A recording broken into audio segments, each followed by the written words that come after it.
బాబు ambulance call చేయండి immediate గా.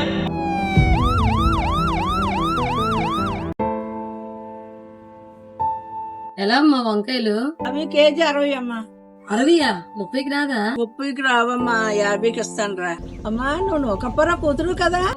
మీరు తెలిసింది కదా, ఏంటి పిన్ని ఈ పరిస్థితి? ఏం బాగోడు అమ్మా, ఇలా ఉంది మా పరిస్థితి. ఇలాగా మీ 6 నెలలు అయ్యింది, మీ బాబాయ్ చనిపోయాడు. ఆ చనిపోవడంలోనే తమ్ముడు తాగుడు ముడుగడిపోయాడు, యాక్సిడెంట్ లో చనిపోయాడు. హెల్మెట్ పెట్టుకుంటే బతుకునేమో. ఏం చేస్తామమ్మా, ఇలాగ అయిపోయింది మా పరిస్థితి. అయ్యో పిన్ని, ఎంత అయిందో చెప్పు పిన్ని. అమ్మా 230 ఇవ్వరా. ఇదిగోండి పిన్ని. చిల్లర లేదమ్మా. సరే పిన్ని, పర్లేదు, ఉంచండి చిల్లర, మళ్ళీ వస్తాను. అమ్మా ఒకసారి ఆగరా. ఏంటి పిన్ని? అల్లుడిని బండి మీద వెళ్ళినప్పుడు హెల్మెట్ పట్టుకోమానమ్మా. అమ్మా వెళ్ళమ్మా, కోపడుతున్నాడు బాబు. అలాగే పిన్ని. చైత్రమా, బామ్మకు బాయ్ చెప్పు. బాయ్ బాయ్ బాయ్ రా, బాయ్ రా.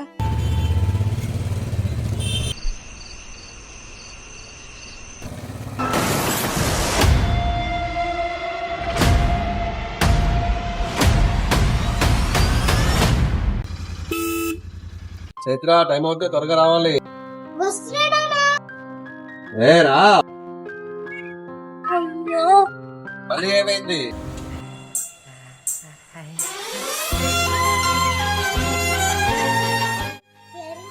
మా సేఫ్టీ కోసం మీరు, మీ సేఫ్టీ కోసం మీ హెల్మెట్. డాడీ మీరు బైక్ మీద వెళ్ళేటప్పుడు ఈ హెల్మెట్ ప్రతిసారి పెట్టుకుంటారని ప్రామిస్ చేయండి.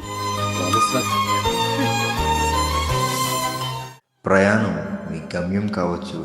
ఆ ప్రయాణంలో ఎన్నో ప్రమాదాలు పొంచి ఉండొచ్చు. ఇంటి నుంచి వేసే అడుగు తిరిగి మీరు భద్రంగా చేరుకోవాలి. మీరు చేసే ప్రయాణాలు మీ కుటుంబానికి మంచి చేయాలే కానీ విషాదాన్ని మిగల్చకూడదు. మీ కుటుంబానికి మీరు ఎంత రక్షణో, మీ ప్రయాణంలో మీ తలకి హెల్మెట్ అంతే రక్షణ. ఒక్క క్షణం ఆలోచించండి, ప్రయాణాల్లో హెల్మెట్ ధరించండి. మీ నవీన్ బిల్లూరి. లేకపోవడం వల్ల మనం చనిపోయినట్టు కాదు, మన కుటుంబం ఆటోమేటిక్ గా రోడ్డు మీద పడిపోతుంది. ఎందుకంటే మనమే కుటుంబానికి గాడిగా ఉంటాం కాబట్టి. మనం లేకపోతే మన కుటుంబం ఆటోమేటిక్ గా రోడ్డు పాలు పడుతుంది కాబట్టి ప్రతి ఒక్కరు కూడా హెల్మెట్ ధరించాలి. అలాగే సేఫ్ గా ఉండాలని మా యొక్క పోలీసు యొక్క విజ్ఞప్తి.